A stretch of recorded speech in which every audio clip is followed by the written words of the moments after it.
कराची 2 करोड़ आबादी के लगभग इस शहर में 2 तरह के लोग पाए जाते हैं। एक वो जो मेहनत करके पैसा कमाना जानते हैं और एक वो जो दूसरों की मेहनत की कमाई को अपनी जेब में डालने का गुर जानते हैं।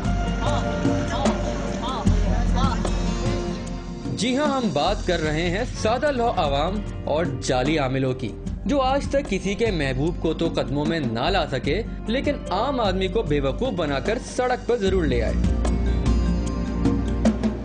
गुर्बत की सताई हमारी अवाम की एक बड़ी तादाद अपने कुव्वत बाजू पर यकीन रखने के बजाय सिर्फ जादू टोना और तावीज़ों पर यकीन रखती है,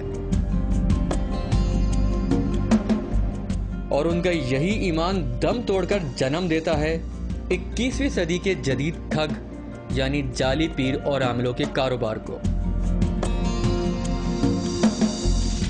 हमारे मुल्क में माशी, समाजी और घरेलू हालात से परेशान मर्द और खवातीन की एक कसीर तादाद आए दिन ऐसे जाली पीर और आमिलों के आस्थानों के बाहर लाइन लगाई नजर आती है, जहां वो उनकी चिकनी चुपड़ी बातों में आकर अपना सब कुछ हत्ता के दीन, ईमान और इज्जत भी गंवा बैठते हैं।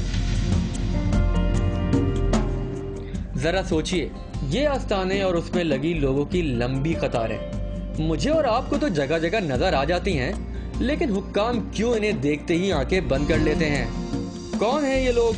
इन जाली आमिलों के हाथों सादा लो अवाम कैसे लुटते हैं? आस्थानों की आड़ में क्या धंधे होते हैं?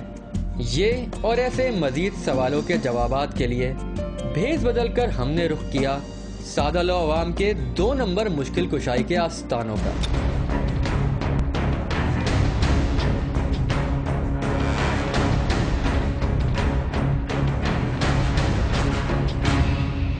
बाबा कोई जिन्नात यहाँ पर